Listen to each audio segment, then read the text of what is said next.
Welcome to Life Unrestricted. This is your show if you're sick of living a life controlled by food and exercise rules, and if you're ready to learn how to accept yourself and enjoy the heck out of life. My gig is about body image, femininity, self-worth, and resilience. Come on, let's walk side by side as we slowly step out of restriction misery and unlock our true selves. Your host, Merritt Boxler, is a former national radio DJ, freelance journalist, speaker, and writer with a passion to make women feel good in their bodies. This is a show brought to you live from Switzerland. Hey, lovely radicals. Merritt here, but not really here. Before we get to today's interview, you will hear a generic announcement that will stay the same for the next few months, so bear with me. As most of you already know, I am currently offline for the next few months, as I have made the very hard decision to go to residential treatment for the first time at the age of 44. I don't know how long I will be gone, maybe 3, maybe 6 months, so who knows. All I know for sure is that the facility I'm going to is very, very strict with internet access and generally what we're allowed to do and what we're not allowed to do. And it was asked of me to really focus on my own healing and not continue, doing interviews and working on the podcast all the time. So there's that. And as uncomfortable as this is for me, it makes complete sense, of course. Yet, since I have quite a backlog of already recorded conversations that I wouldn't want for you to miss out on, since my guests were such gems and you really just need to hear what they had to say, I had to find a way to bring them to you while I'm away. My decision was to record all the intros beforehand and get everything ready before I go so that I can post them whenever I can. We will see how it works. And because I don't know how often I will be able to check in on Facebook, in our community or other social media, I have decided to let a group of great people take over for the next months ahead. So please don't expect me to post or comment as much as I did. I know I will be online only very infrequently, and I won't be able to respond to emails or messages. Just know that our community on Facebook called Life Unrestricted is in the hands of wonderful experts and generally great, kind people who know about recovery and who are there for you. So rest assured that the space will be as safe as it's always been. And who knows, just when you least expect it, I might be able to pop in and say hi every now and then. As I said, who knows? That's probably the phrase I use most frequently these days. Who knows? Who knows? I really don't know anything. So for now, all I do know is that I want to bring you all the episodes that I have already recorded. And once I run out, well, who knows? We will see about that when the time comes. As for all of you lovely Patreon supporters who are still willing to contribute to this show on patreon.com/lifeunrestricted, know that you are always in my heart and that I'm eternally grateful for your support. As I cannot give any actual shout outs to the latest contributors anymore because these intros are pre-recorded, I just wanted you all to know that I love your support and that I'm super happy to have you. And for those of you who are interested, as I said, the link to my support platform is patreon.com/lifeunrestricted. Every pledge you are making is happening on a no strings attached basis, so you can cancel anytime. Thank you, all of you, for being you. And now, showtime. Today is the perfect day for a replay because, well, with Christmas and New Year's at the door, we are all probably somewhat sensitive, and for some of us it might be a really tough time to navigate, especially in recovery, or if we have no family, or if our family is a topic of tension and stress for us, or if we feel low or isolated, or if we're simply stressed out by the whole hoopla. For me, as you know, it's never an easy time. And this year, especially since by the time this episode goes out, I will be in residential treatment and probably facing a lot of my demons. So I think I'm the first one to need some encouraging and some hand-holding. And I figured, hey, I once said some smart stuff. Might be useful to listen to that again. And so here we go. Let's listen to some soul-saving stuff together, and let's stay loyal to ourselves and our needs when all around us the diety New Year's resolutions come spilling in. I think we can all use some reminders to stay in tune with our bodies and our souls at this moment in time. And so let us stay peaceful towards ourselves this holiday season and welcome the upcoming year 2018 with some permission slips. And before I leave you, let me wish you all a stress-free holiday time, and may you stay kind to yourselves, because you deserve it. I would love to take this opportunity to remind you to take care of yourself during this upcoming holiday season, because we know all too well that this is often the very time when we feel worse about the way we look, and when we're more prone to feeling guilty for enjoying food or simply for taking some downtime, for allowing ourselves and our body to relax instead of running to the gym and keeping track of our every move. Remember, dear, this time of year is for connecting with the people that you love.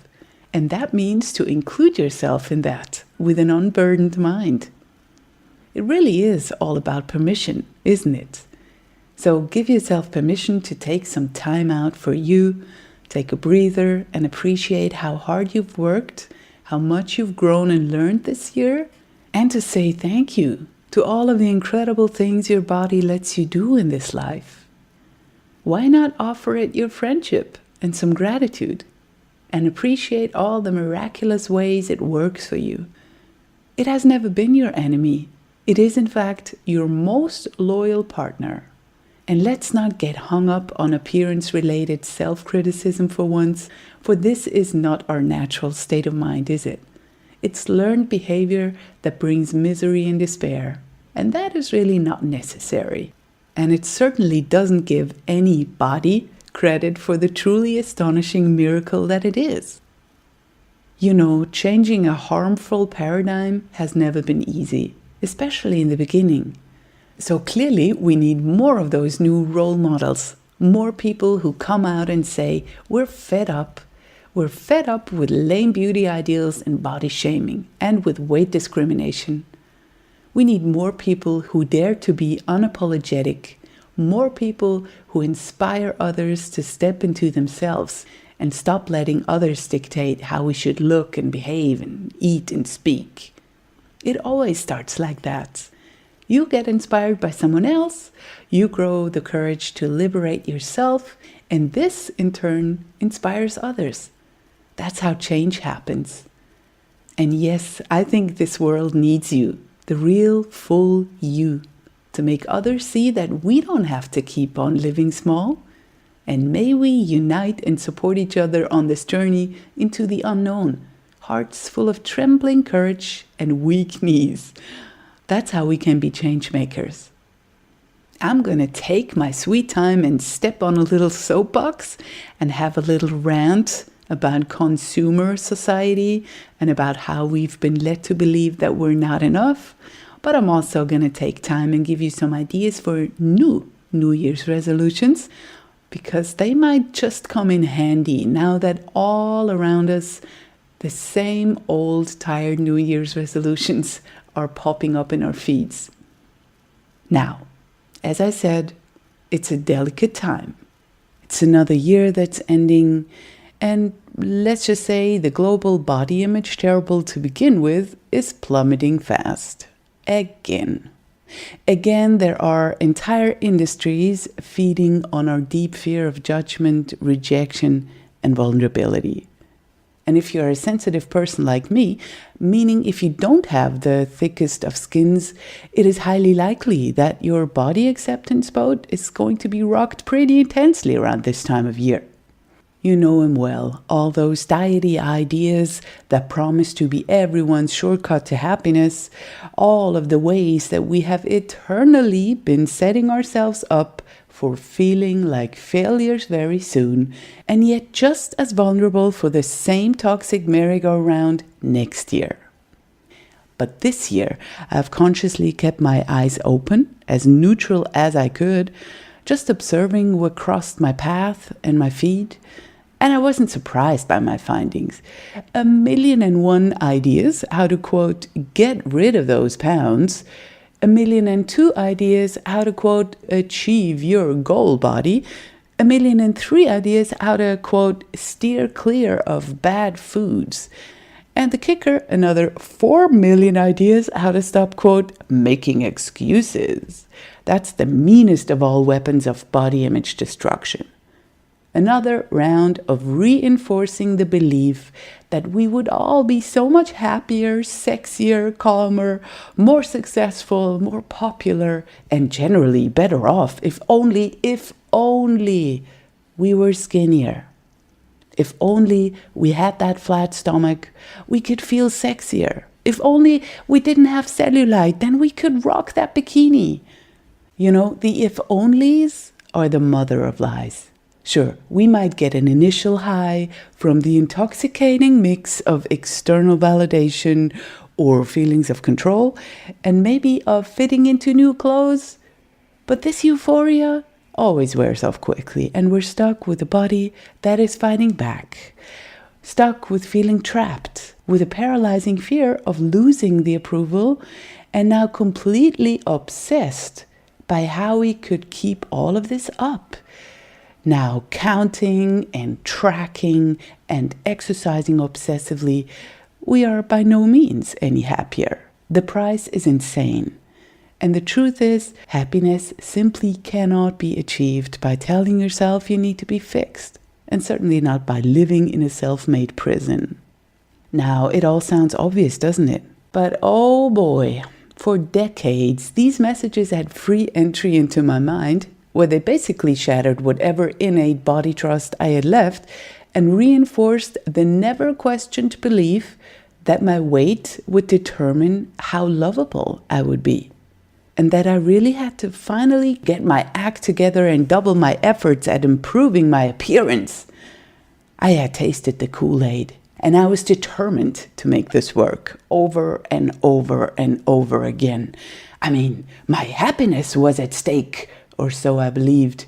But sadly, over the years, all that really happened was that the tiny amount of self-confidence I may have had eroded away, and I ended up unaware and pretty defenseless against all those body negative messages, of which, of course, there seems to be an endless flood in the days we live in. And let me just say, happiness couldn't have ever been further away, no matter what jean size I would starve myself into, and yet I kept trying. So let's face it, the whole sham never did any of us any good. So how about stopping drinking the Kool-Aid? How about growing some resiliency against the barrage of diet culture malignancy coming at us from all angles? And why not start with a little self-compassion for a change? Because for as long as we didn't know better, we of course leapt all these ideas up, believing that maybe the next diet would finally work. Of course we always blamed ourselves for not looking like the person in the ad, like the woman in the stereotypical stock photo image, or like the poster model at the gym.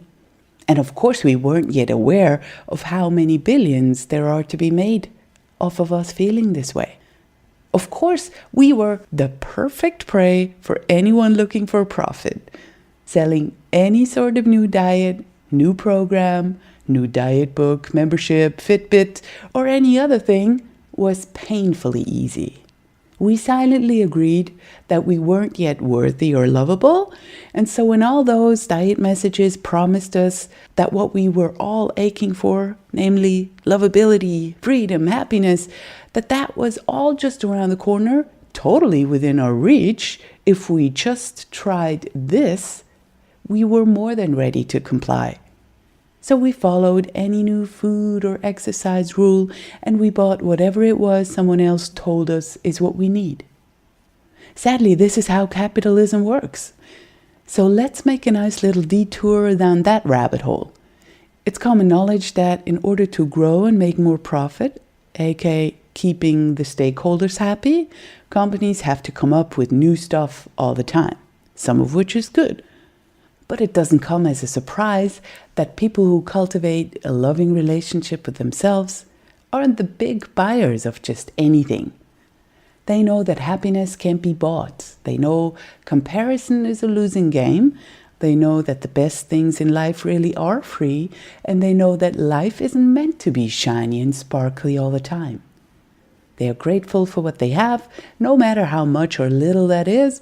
They honor their bodies and relationships, and they can tolerate uncomfortable feelings. Those people are not easy prey. Their foundation isn't shaken as easily. So as it became increasingly important to get people to buy more and more stuff to keep the profits coming, increasingly wicked marketing strategies came in. As of the middle of the last century or so, there started to be ever more images and messages that told us that if we had this new product or that kind of look, we would be so much happier. That if we did what they said, meaning if we bought what they sold, we would be more popular.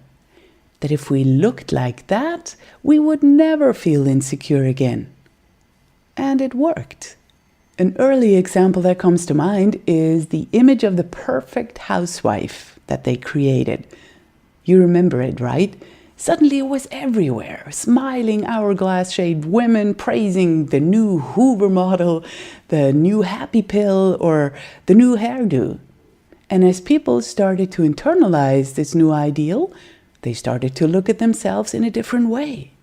All of a sudden they were focused on the many ways that they weren't like that woman. And they became fearful that they weren't enough as they were. So they started to buy everything from Hoovers to kitchen appliances, creams, hair colors, clothes, teeth whiteners, pills. And of course it didn't end there. The profits needed to rise every year, so companies came out with newer products and new ways of making us feel less than if we didn't keep up with the new trend, fad, or experience that was created and marketed to us. It turned out to be insanely profitable to make us compare ourselves to other people, be it the ones portrayed in ads, commercials on TV, or say, the people with the bigger house down the road. It all turned into a great competition, and we became insecure. We started to fear that if we didn't keep up, we would be left behind. And as a logical consequence of this festering fear, we were more and more inclined to give our power away. As we started to seek approval outside of ourselves, we slowly stopped trusting our bodies and our own ideas, and we started to look out for ways to keep up with the ideals that were presented. Other people's opinion of us started to matter more than our own values. What others did became more important than our instinctual choices. How others lived and looked turned into our new goals. And over the years, we innocently internalized all the beliefs that came with it. We started believing that happiness was to be found in looking a certain way, in having a certain product, and most importantly, in the way others perceive us. Men started buying every car that had a half-naked woman sitting on the hood of the car in the ad, or every shaving cream that had a tempting little scene in the ad, subconsciously thinking that all of these products would keep the half-naked women come flocking. And women started to buy wrinkle creams because out of nowhere it was now suddenly a perceived truth that wrinkles were bad, that aging was unapproved of, and that we'd never find love if, heaven forbid, our skin turned wrinkly. And all these beliefs settled in so deeply into our soul that we stopped being critical of what was being sold to us. It didn't matter, obviously, that no wrinkle cream has ever worked, because millions keep buying every new one that comes out. And they obviously still believe that without those creams, they'd be much worse off. Bravo, wrinkle cream marketing people, good job, you had us. And just saying, it also didn't matter that no car ever came with a half-naked woman on the hood, or that no weight loss product has ever brought sustainable results, let alone happiness and a sense of fulfillment in life. It never mattered, because our insecurities keep us coming back like addicts, desperately looking for something to fill the void now so deep inside of our soul. As long as there's a short high to be had from trying a new diet or buying a new phone, we keep buying all of that. We forget that it never brought us closer to real inner contentment, or that it never lessened the looming fear that maybe it was true that we weren't enough. So the majority of us have become easy prey. We were hooked on the idea that acceptance and contentment was all just within reach, if only. If only we had the body that was praised in the ad. If only we had the newest gadget. If only we wore leggings and leg warmers and jumped around like Jane Fonda, we would be happy. Huh? That was an idea quite a while back. It is so easy to sell to a person who is deeply insecure and fearful of being left behind. So why would companies ever want us to be in a state of self-contentment, acceptance, and non-comparison? Why, when this whole game only works if we think that it's all a competition, that being worthy is conditional, and that we are fundamentally flawed and to be fixed? Do you still believe corporations and market players have a real interest in you being happy and free of all aches and pains? You might know this great quote that says, "We are persuaded to spend money we don't have on things we don't need to impress people we don't care about." How painfully spot on is that? So as we all know, capitalism is still alive and well, and the wind is blowing colder than ever before, as profits are harder to come by. We are ruthlessly being marketed to. Companies are greedy to get at our money. And if we stop and really look and listen, we see that honesty or any sort of integrity that might have been there at one point have totally gone out the window, and that marketing messages aren't just shameless and aggressive, but sometimes downright ridiculous and not even making sense to a brain that's still thinking. So the more power we give away, the less critical we become, the less we think about what the message behind the message really is. So there is now a sheep-like mentality of buying and buying and buying into every new trend and fad that's being created. If you think about it, how insane have markets become? Media outlets are sponsored and thereby kept alive by Big Diet, Big Beauty, and Big Pharma. Great! So much for neutral information. Thanks. It sounds nice when businesses tell us that we, the customers, are the main interest of the company, but fortunately it has been used so often that it doesn't even sound true anymore. And if we look at it a little more closely, that pretty little line cannot be true. It's impossible in a capitalistic structure. If you were at the center of what companies do, they would love to see you happy, content, not in debt, independent, and feeling well. Right? Then you wouldn't buy their newest supplement though, would you? Then you would ask questions. Do I really need that? Is this thing really working?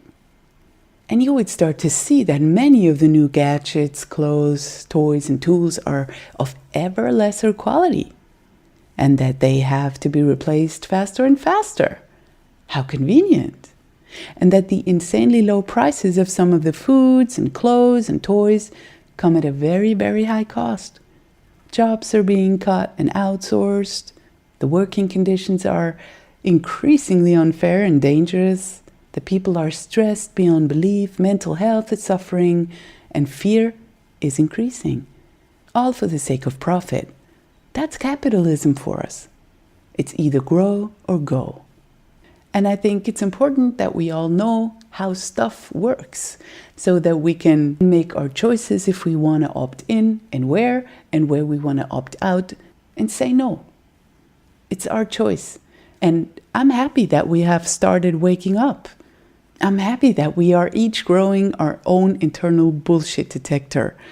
And thank God the marketing messages have now become so confusing, contradicting, or obvious that more and more people are starting to see how we're all being sold out. So I'm thankful we have a community to reach out to when in doubt or when shaken up or when unsure what to believe. That's a good thing. Now, that's a neat segue into the topic of New Year's resolutions, don't you think? Because it all ties into the same principles. We internalized that healthy is the new skinny. So we believe everyone who says one thing or the other is healthy, and that one thing or the other is unhealthy. We internalized that healthy is a look. We internalized that healthy has a number on the scale. So we subscribe to the ideas of clean eating, believing that this is the magic bullet to health, or let's be honest, to finally become thinner. We internalize that thin is better, so we have come to look for all the things that promise that. Cleanses, paleo, raw, clean, beach body, weight loss, and all the gazillion of ideas that keep creeping into our feeds and burn themselves onto our compromised hard drives. How many years have we been clinging on to some external ideal, and how much has our self-worth been eroded by our perceived failure to comply over and over again? I don't see how these outside promises have done anything for us but make us more desperate and more insecure. And now here they pop up again, the New Year's resolutions. They are in everyone's mouth. Hello, you tired old bunch. Oh, I see. A lame copy-paste of last year, the year before, and the many years before that. Some new products, some new gadgets, but the same crap all over again. Different coding, same crap. The message that you and we need to fix ourselves to be acceptable, and conveniently attached to that any number of ideas how to go about that. Now, let me gently open the lid of my internal garbage grinder and enjoy the lovely sound of all of you little bastards being torn to shreds. And now that the table is clear, let's remember the brilliant Anais Nin quote that says, "And the day came when the risk to remain tight in a bud was more painful than the risk it took to blossom." Focusing on changing our body means remaining tight in a bud, unable to see that true confidence and peace are an inside job, completely unrelated to our appearance. And since the risk of wasting our lives having all our mental space and energy bound by dieting, comparing, judging, over-exercising, since that risk is so shockingly real, that we now have the choice to take the risk to blossom. The choice to take the risk of being truly ourselves, of taking up space, of honoring our bodies, of taking our power back, of using our voice, of unsheeping our brains and breaking the chains of diet culture, of being seen for who we are, and of seeing the magnificence of diversity, the uniqueness in all living creatures, the risk to wake up. So, dear radicals, as the end of the year rolls around and the internal month of dieting, January, is looming ahead, why don't we come up with some better ideas to start the new year? Some new New Year's resolutions, if we need them at all. But for the fun of it, as an emergency backup or just for inspiration, let's have a shot at it. Let me boggle some minds by making the theme of all of my ideas about permission, the thing we think about least. When everything in our life has forever been about have-tos and gotta-get-tos and shoulds and no mores, and we're basically all running ourselves into the ground with these, This time we're going to abandon that sinking self-flagellation ship, and we're going to come up with some new ideas based on permission. Here are some of my ideas. Please, dear radical, take as many as you want. I am allowed to disagree with food and body shamers. I am allowed to have a different opinion. I am allowed to request that someone withhold body or food shaming comments when I'm around. I'm also allowed to leave the table if my request is not respected. I'm allowed to not diet when other people are dieting. And I'm allowed to feel compassion for dieters who are really struggling just like I have, and who are also victims of an unfortunately weight discriminating world. I'm allowed to be the person that sets a better example by starting to talk kindly to and about myself. I'm allowed to tell people what I need. I'm allowed to have boundaries. I'm also allowed to ask for help. I'm allowed to have feelings. I'm allowed to make mistakes. They give me the opportunity to learn from them and try again. I'm allowed to make time for myself. I'm allowed to say no. Oh, and by the way, no is a complete sentence. I allow myself to stop trying to please everyone. I have permission to listen in to what my own needs are and where my boundaries need to be set. And I'm allowed to be loyal to these, even if that means that I might disappoint some people sometimes. I recognize that by doing that, I am living in integrity, which helps me to stop breeding silent resentment for doing stuff that I didn't want to do in the first place. I am allowed to rethink my old ways, and I might just discover that by saying yes when I mean yes, and saying no when I mean no, I do not only respect myself, but also do I show maximum respect for the other, for I show up honestly with an open heart, clear boundaries, and no inner expectations, conditions, or later resentment. I see that fooling myself means fooling others, and that wanting to please everyone all the time means fooling everyone involved. And I'm allowed to show up as me. I have permission to reclaim my power. That means I'm willing to ask myself some tough questions. Where have I given my power away? Whom or what have I let decide what I can or cannot eat? How has this been working for me? Whom or what have I let define these old beliefs that I'm now holding on to? What beliefs are really serving me?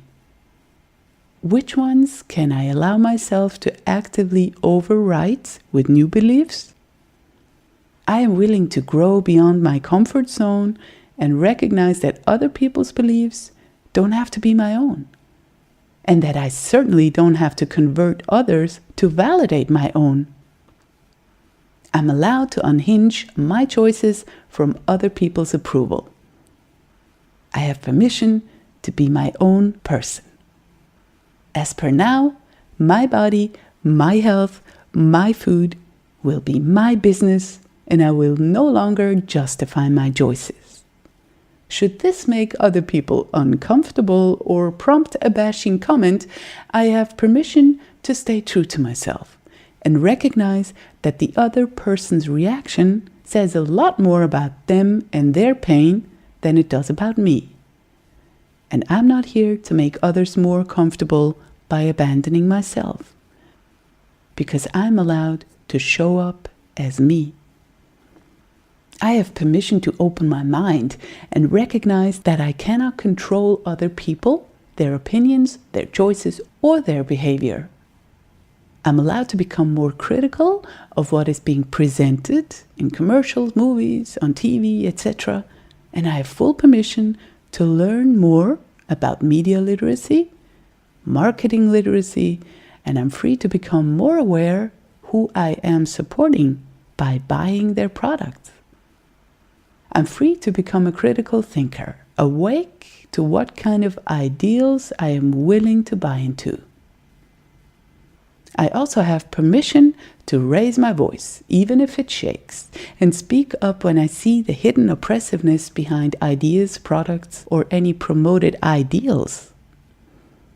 I'm finally free to stop participating in my own oppression. I'm willing to allow the realization that I never had and won't ever have total control over my body, of other people's perception of me, of any safety guarantees in life, or of how things will be tomorrow. So I give myself permission to enjoy the now, enjoy the body that I have, and live more fully. I have permission to choose gratitude over self-punishment. I'm willing to be grateful for what my body does for me and for what it lets me do. I see that the hugs it lets me give, the flowers it lets me see, and the places it lets me walk are ridiculously more important than what it is shaped like. I'm allowed to be thankful instead of judgmental, and I'm curious to see if a new attitude might grow some of that happiness that I have been chasing forever. I'm willing to recognize that the more I try to exert control, the more I will end up being controlled by all of which I am trying to control. I have permission to happily flush the good food, bad food mentality down the toilet because the past has taught me that the more I try to, quote, be good around food, the more restrictive my choices become, the more likely it is that I will lose control and blame myself for it. I'm allowed to stop blaming and judging, and oh boy, that in turn gives me permission to finally stop feeling sick with envy for other people's bodies or partners or age.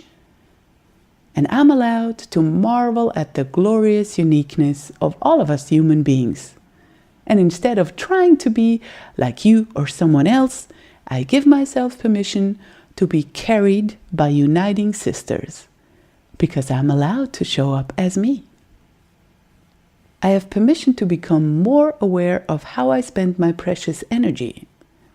I allow myself to disengage from social media if I need a break. I have permission to fill up my own cup first so that I can pour to others.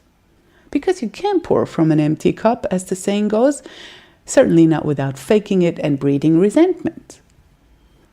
I'm allowed to cultivate a solid foundation of trust and respect for myself, which in turn allows me to show up fully and honestly for others. I'm allowed to respect and respond to my own body signals, so when it's tired, I give myself permission to rest. When it's hungry, I'm fully allowed to eat. When it wants to move or stretch, I'm free to move or stretch. I'm allowed to drop the victim mentality of always needing to be busy for others, of having to play nice and hate everyone for it, of depriving myself of sleep, food, or support just to end up running on empty. I'm allowed to stop following every new fad, to stop overexerting myself, and to ditch the old belief that any of these could ever bring me closer to true acceptance, safety, or happiness. I'm allowed to feel the freedom of not needing to please everyone. And just so that I don't forget all of this, I will put a note on my bathroom mirror that reminds me, and it says, I am allowed to show up as me. That's it, dear radicals. I would so love for us all to reclaim our voices, our space, our power, and to celebrate every tiny success on the way, because by all means, this isn't easy. We're up against a money-making world with a terrible body image and highly disordered eating. But the choice is ours. Are we loyal to them or to ourselves? Now let me step off my little soapbox here and make time for some gratitude. I so want to thank you, all of you, for making this year epic in all the ways that you have. You are what keeps my mojo lit up. by supporting the podcast, by building a community, by sharing insights. You know, none of this would have happened the way it has without you. Thank you, all of you. You're wonderful people. And I'm so happy that you did spend so much time with me. And I hope you realize that I'm not just saying all that and that this really is a big deal for me. I'm proud of how far we've come. We are unhooking ourselves from diet culture, choosing to wake up to body positivity, and working on healing those wounds that make up our bad collective body image. The sheer fact that you are here is proof that you are an incredible human being. Whatever size or shape or skin color or gender you are worthy and wonderful. Life is short, and it's too precious to spend it hating ourselves. So, my very dear ones, I wish you the most wonderful and peaceful holidays. May you eat and be merry. May you not be plagued by guilt, shame, or worry. May you just be you. And try to be as kind to yourself as you possibly can. This was today's dose of badassery from Life Unrestricted. Find the show notes with links to everything we mentioned in this episode over at lifeunrestricted.org. And if this show is making you feel good, awesome, make sure to subscribe and please let others feel good too. By leaving a 5-star review on iTunes, you'll help make this show more visible and therefore more accessible for others. You're the best. Thanks.